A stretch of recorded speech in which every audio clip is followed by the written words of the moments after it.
Every year, hundreds of people are reported missing in national parks and forests, many of them children. And most are eventually found, whether dead or alive. But a small percentage of the cases, some right here in Oregon, are never solved. Hello everyone. We hope you enjoy your stay with us tonight in room 66. Today's story is based off true events of missing children in the Northwest region. This is what we have gathered. Every year, hundreds of people are reported missing in national parks and forests. Many of them are children. Most of those people are eventually found, whether alive or dead, but a small percentage of cases, including some in Oregon, are never solved.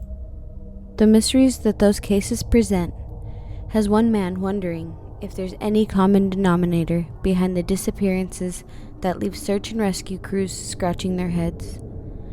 Davidpaulides is forever rifling through newspapers' archives and badgering federal agencies for public records. He discovered more than 400 cases of people who wandered into the wilderness and never came back. Every month in almost every state, people go into the wilderness and don't come out, one man said. There are so many missing kids in Oregon, it's ridiculous.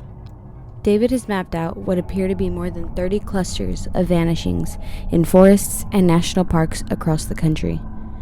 David used to be a cop and got hooked on the inexplicable, intriguing, and mysterious missing persons cases after a government employee knocked on the door of his hotel near Park Service land and told him stories. The ranger described to me, if you were standing straight up and you just had your pants on and you melted directly into your pants, that's what it looked like to him.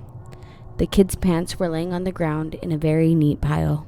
That's one of many accounts in his book that leave search crews wondering if they'll ever find closure. After 7 years of research, we found that they replicate themselves in these geographical clusters around the U.S., Paulides said. One of those clusters being Crater Lake. 10 years ago, 8-year-old Samuel Bullock darted away from his father near Cleetwood Cove at Crater Lake. He had a mild form of autism and feared loud noises and bright lights, so search crews couldn't use the customary air horns and whistles to find him. Every month in almost every state, people go into the wilderness and don't come out, according to Paulides. At the time, searchers told us the family said Sammy liked to curl up in small spaces. The circumstances behind this disappearance and the subsequent inability of the Park Services to find him is unusual, David said. They brought in canines couldn't pick up the scent. They brought in air support, they couldn't find him. A multi-day search couldn't locate the boy. 8 years before that, another 8-year-old boy, Derek Eden Bretson, vanished from a densely wooded mountainside above Upper Klamath Lake, not far from Crater Lake. Search and rescue crews spent more than 10,000 man-hours looking for Derek, but didn't find a single clue. When Derek was out there with his dad and his grandpa, somehow or another, he just walked around, didn't go far. There was snow on the ground, they should have been able to track him, and he vanishes. Scott Lucas, a search and rescue coordinator with the Oregon Office of Emergency Management, said that only 1 or 2% of the missions that they launched don't get answers. They average about 900 searches a year. Oregon has its share of miraculous survival stories too. Cody Sheehy was just 6 years old when he wandered off into the deep Wallowa wilderness. Search crews using 2 helicopters with forward-looking infrared technology couldn't find a trace of him in the rugged woods, dampened by snow and rain. In almost all these cases, they bring helicopters with FLIR to look for heat signatures on the ground, Paulides said. They can't find a heat signature, that's unusual. Despite that, the next morning, 15 hours and 20 miles away, Cody walked up to a house and asked for help. I was physically at the end of my rope that next morning, and if I hadn't been in a situation where people found me at that time, I don't know how I would have done for another night out there. I could have easily died. Cody Sheehy got lost in the wilderness when he was 6 years old and was found 15 hours later, 20 miles from where he started. More than 30 years before Sheehy's harrowing experience, another astonishing story unfolded near Pendleton, where 2-year-old Keith Parkins ran and stumbled over a dozen miles of snow-covered timberland and mountains before he was found 19 hours later. He was stiff and cold, but alive. I mean, to me as a parent, I can't see my 2-year-old climbing over 2 mountain ranges in the dark, David said. That's pretty hard to believe, and there are some cases where little kids are alleged to have walked up to 20 miles at night or climbed phenomenal heights over 3,000 or 4,000 feet, and those are facts, and it's highly hard to believe. He says he's not an overly mystical person. I didn't encounter anything that was unusual, he said, other than the fact that the situation was extremely unusual.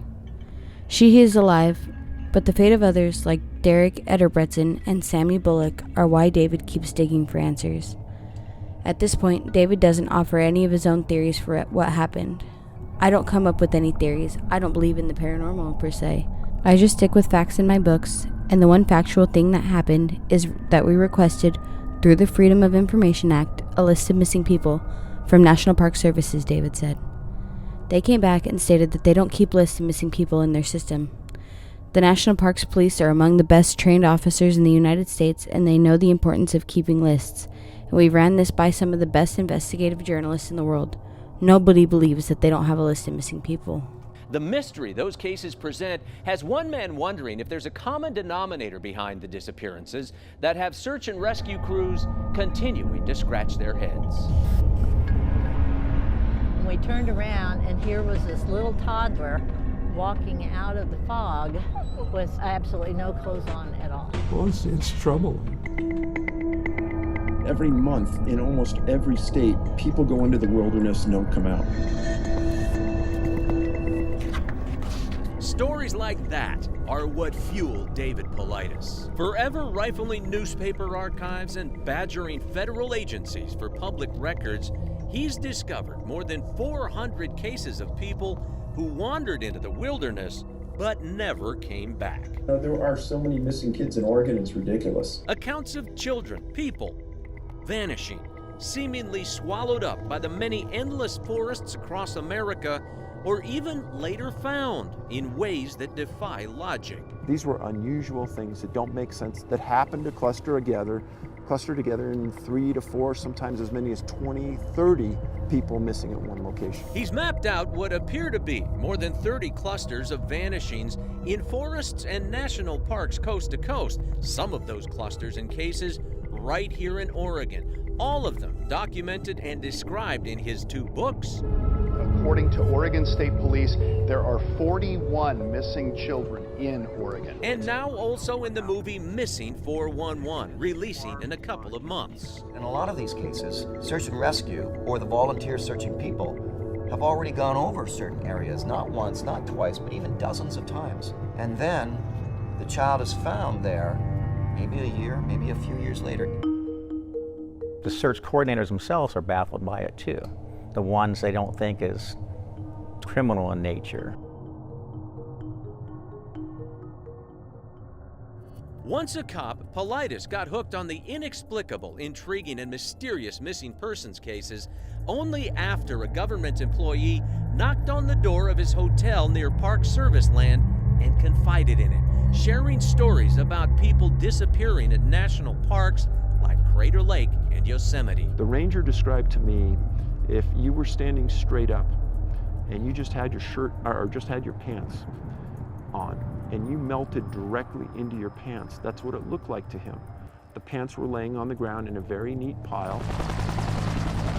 Just one of many accounts in his books that leave search crews wondering if they'll ever find closure. And after 7 years of research, we found that they replicate themselves in these geographical clusters around the U.S. One of those clusters being Crater Lake. 10 years ago, Coin 6 covered the search and rescue effort for 8-year-old Samuel Belke, who had a mild form of autism and feared loud noises and bright lights. So when Sammy darted away from his father near Cleetwood Cove at Crater Lake, the many searchers could not use the customary air horns and whistles to try and find him. Well, Sammy's family has let us know that one of the things he likes to do is to curl up in small spaces. Any of these spaces where you could fit a small person are places that we'd want to be searching. When him and his dad went up to Crater Lake and They were on a little vacation. The circumstances behind his disappearance and the subsequent inability of the Park Service to find him is unusual. And they brought in canines. Canines couldn't pick up a scent. They brought in air support. They couldn't find him. A multi-day search couldn't locate the boy. 8 years earlier, another 8-year-old boy, Derek Ingebrigtsen, vanished from this spot, a densely wooded mountainside above Upper Klamath Lake, not far from Crater Lake National Park. Now we got a dog up here, I guess. We took some of my brother's clothes, and we got a dog up here that's gonna try to sniff him out or something. Search and rescue crews spent more than 10,000 hours looking for Derek, but still haven't found a single clue. When Derek was out there with his dad and his grandpa, they somehow or another, he just walked around, didn't go far. There was snow on the ground. They should have been able to track him, and he vanishes. That's another case. You search an area, you have good information, you go right to where they were, and they're just not there. I mean, after all this time, they still do a yearly search for that. The search team goes out and does a training, and they'll go back and search that area every year. Scott Lucas is the search and rescue coordinator at Oregon's Office of Emergency Management. He says it's only 1 or 2% of the missions they launch that don't return answers, but they average about 900 searches a year. Multnomah County coordinator, he told me personally a couple months ago he's baffled by the ones he can't find. He just, where do they go? Where do they disappear to? Or they just don't want to be found. So, and that comes into play too. And yet, Oregon does have its share of miraculous and mystifying survival stories also. Just kind of got tunnel vision, and just kept focusing in on walking down this one road. I really had no idea where I was going. Cody Sheehy was just 6 years old when he wandered off deep into the Wallowa wilderness. Search crews and 2 helicopters with FLIR technology couldn't find a trace of him in the rugged woods, dampened by a cold mixed snow and rainfall. In almost all these cases, they bring in helicopters with FLIR, forward-looking infrared radar, to look for heat signatures on the ground. They can't find a heat signature.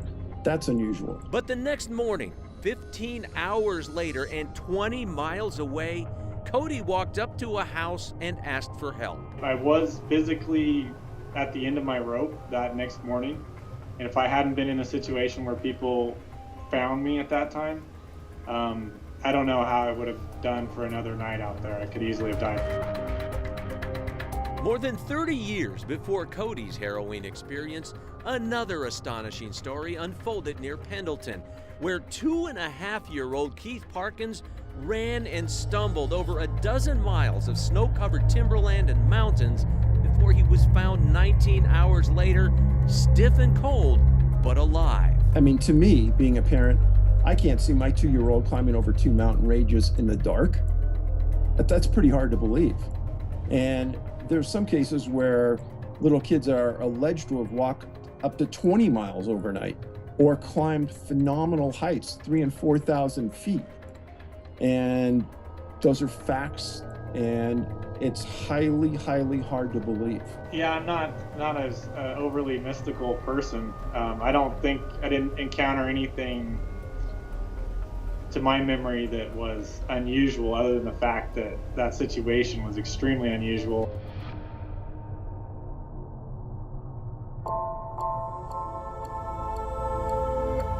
Sheehy is alive, but the fate of others, like Derek Ingebrigtsen and Sammy Belke, are why Paulides keeps digging for answers. In Belke's case, we interviewed one of the local sheriffs that was involved 2 days after he disappeared about this incident. And I won't say what he said, but it's in the movie. It's pretty stunning. At this point, Paulides doesn't offer any of his own theories for what happened. He does tell me his books just report the facts of the missing persons cases and that he doesn't believe in the paranormal per se. David Paulides is the leading civilian expert who began researching, tracking, and exposing these cases. Paulides is a former lawman and investigative journalist who received a tip from a Yosemite National Park ranger. The ranger expressed concern about how missing persons cases were being handled. The ranger complained that the National Park Service would mobilize resources, coordinate manpower, and spare no expense while the cases were the focus of media attention. However, as publicity and search and rescue efforts faded, the cases were forgotten. Paulides filed Freedom of Information Act requests petitioning for a list of disappearances. He received a response from an attorney who initially balked at his request until stating that no central database existed. He proposed that one could be created for the Yosemite National Park, but Paulides would need to cover the costs, estimated at $34,000. Additionally, they offered to complete a master database for all 383 national parks for a fee of $1.4 million.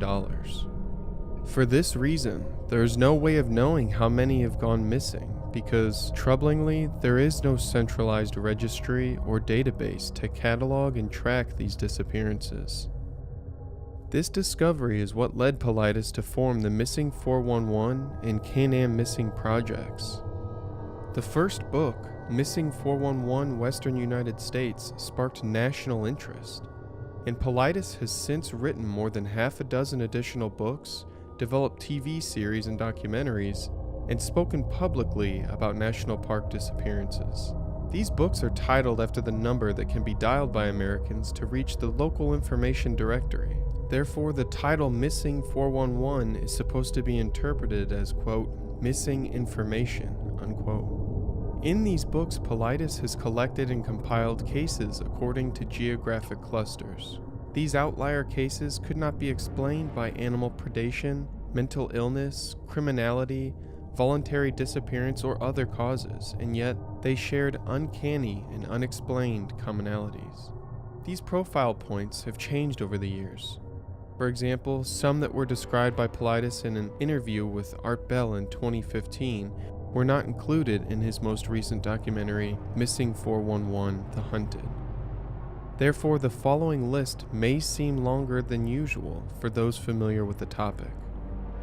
It's said that the unexplained and strange disappearances in our national parks share many of the following characteristics. This is the composite Missing 411 profile. Victims who go missing are usually on either extremes of the intellectual spectrum, ranging from the highly intelligent to those who are struggling with mental disabilities. Victims who go missing are usually on either extremes of the physical spectrum, ranging from the very fit and active to those who are disabled or sedentary.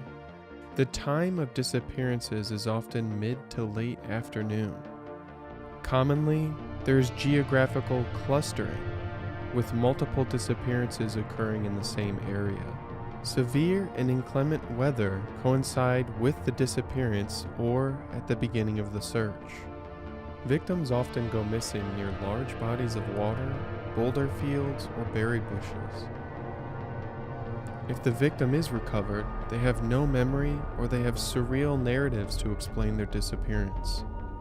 The cause of death is often undetermined.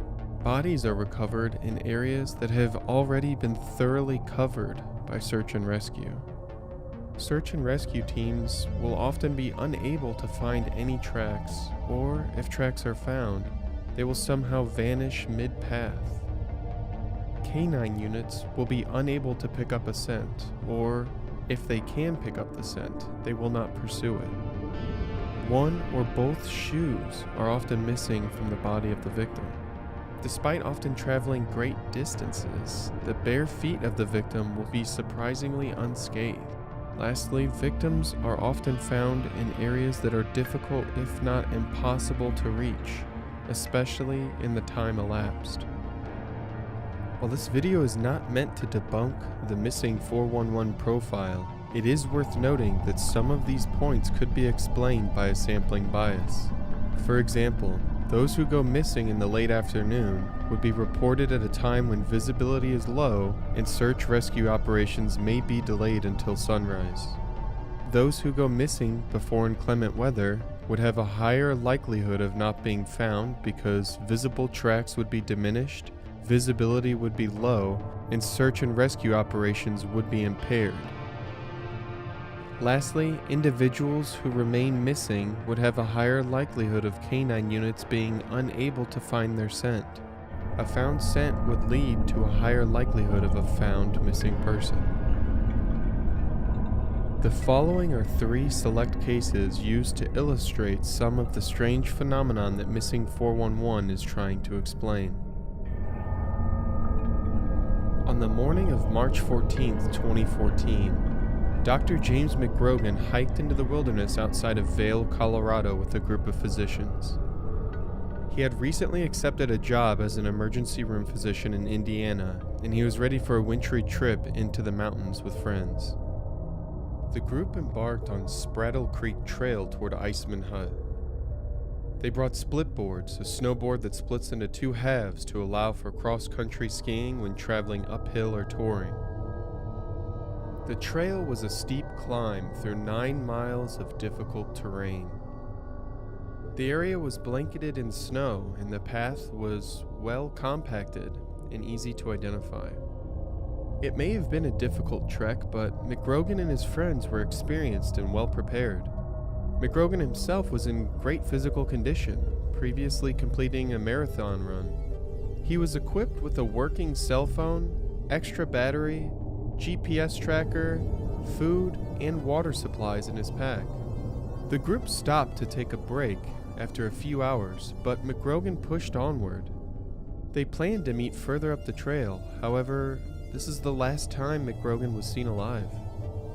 The group continued on the trail after only a few minutes, but they didn't encounter McGrogan at the designated meeting spot, and upon reaching the Iceman Hut, there was still no sign of McGrogan.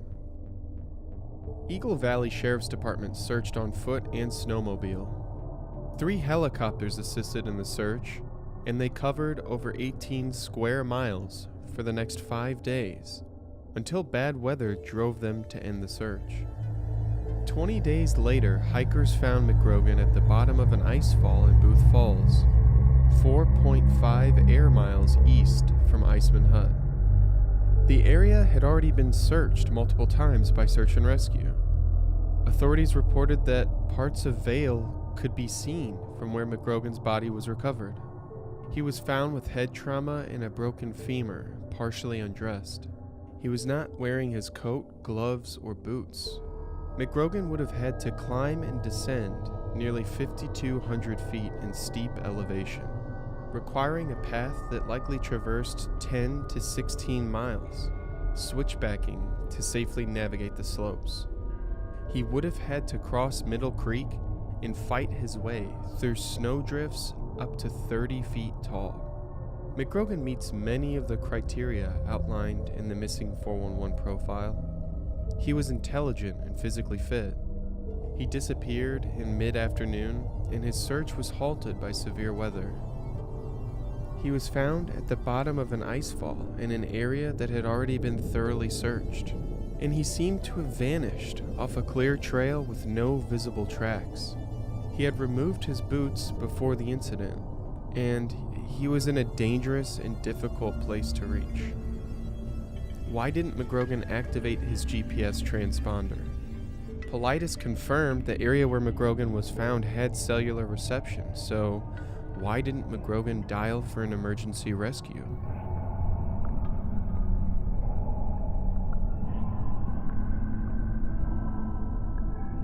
Bart Schleier was a practiced outdoorsman, an accomplished wildlife biologist with experience in the grizzly bear recovery project in Yellowstone and the tiger conservations in Siberia.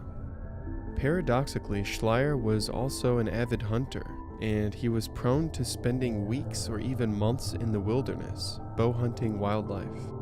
Schleier was last seen alive by the pilot who flew his chartered float plane to Reed Lakes in the Canadian Yukon Territory on September 14, 2004. The plane would return 2 weeks later to pick up the hunter, but he was nowhere to be found. Schleier was well prepared for his trip.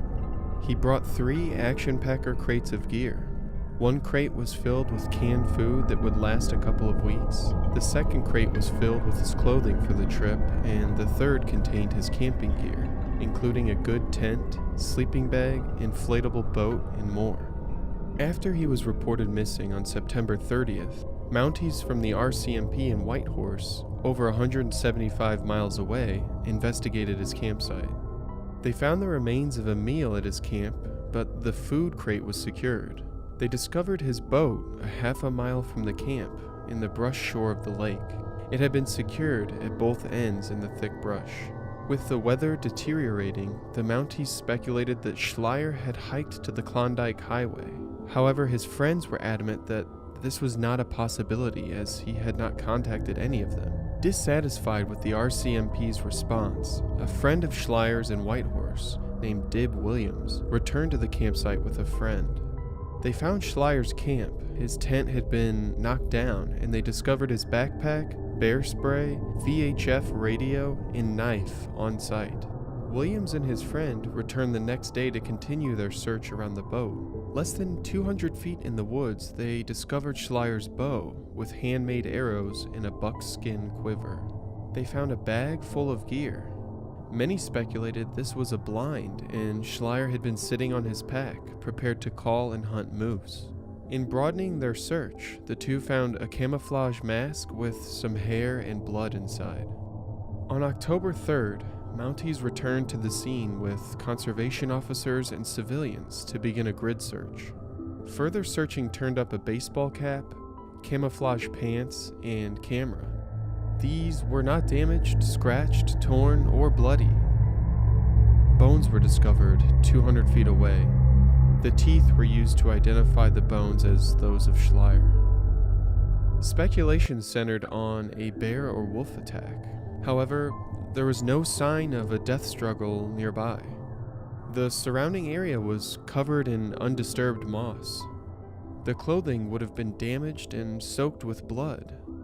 Additionally, scat from bears and wolves nearby were collected and tested. While they did contain bone, there was no sign of fabric. In other instances of bear attacks on humans, clothing is often found mixed with remains in the bear's scat. In other cases, bears will cache their prey, meaning they will bury it for storage and return at a later date. But there was no such cache nearby. Lastly, bears do not seek to incapacitate or slay their prey.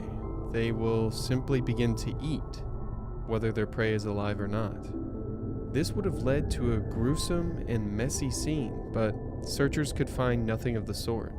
His campsite and bag were left undisturbed, but attacking animals would likely return to investigate, especially for the canned goods. Bears can and will eat through tin cans. Schleier meets many of the criteria outlined in the missing 411 profile.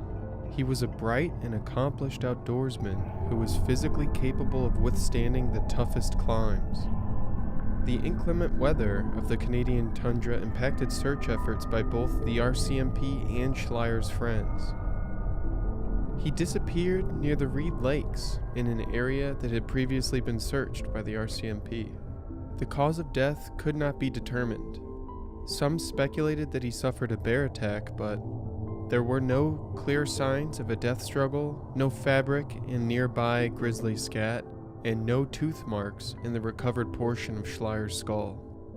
Schleier was an avid outdoorsman and experienced hunter with a past of recovering grizzly bears. With that in mind, how could he have suffered a surprise bear attack? How had his clothing been removed without claw or tooth marks? And with no sign of a struggle or remains nearby, what happened to him in those woods?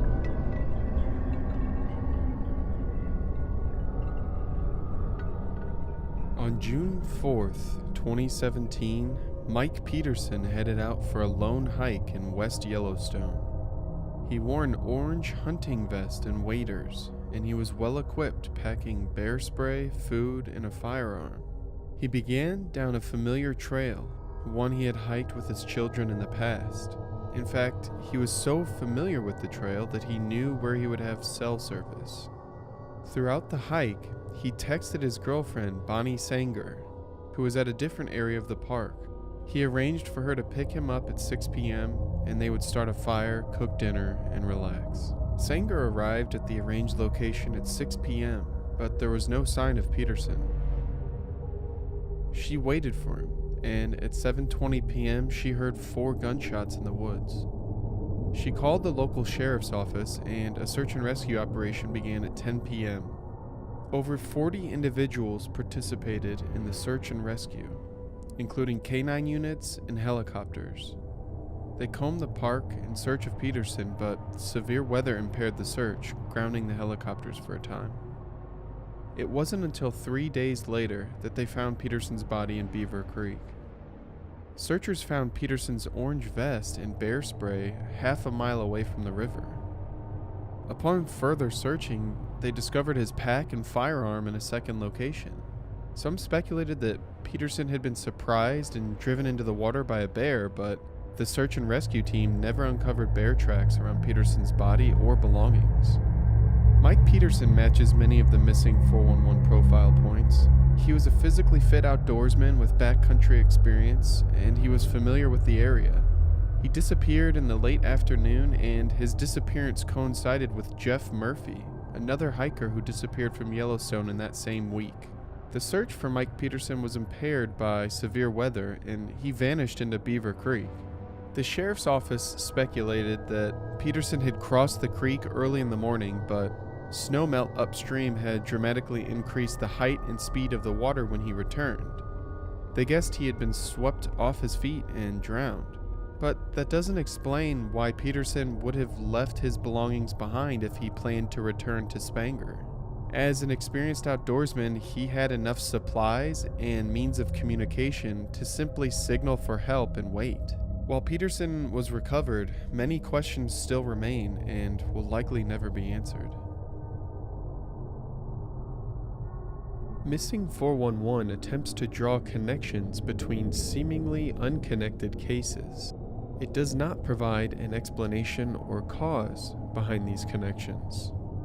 However, skeptics and believers alike are quick to jump to conjecture about the true cause behind these cases. Skeptics maintain that these profile points are coincidences due to data selection, and they explain the cases with a number of hypotheses. Victims who are in peak intellectual and physical condition may overestimate their abilities, behaving with less caution than necessary for their circumstances. In frigid temperatures, individuals may suffer from hypothermia and begin to paradoxically undress, a common phenomenon. Their confusion during this time could result in distant travel and bizarre behavior, including the removal of clothing like shoes. Violent criminals may visit or retreat to national parks in the search of easy victims. They would prefer these locations because of their lack of surveillance and witnesses. Victims may have been suffering from depression or mental health issues and may have entered the woods in a final act of surrender. These are just a few of the hypotheses laid out by skeptics of the missing 411 profile. Many believers skew toward paranormal explanations as the cause for connection between these cases.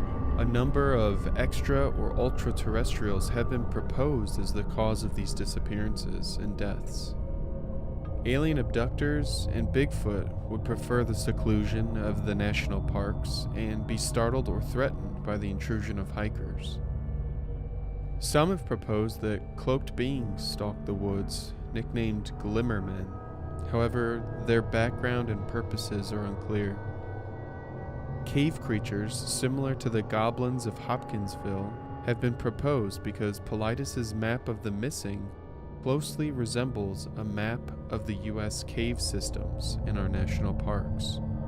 Rifts in time and space have been suggested as the cause because victims will sometimes vanish instantly, almost in front of witnesses, or they will disappear without a trace. Missing 411 doesn't resolve the mysteries behind these cases. It's a lens for us to view the story, to try to understand that which cannot be understood. We are drawn to these mysteries because they cannot be resolved. Looking for answers, we are only left with questions.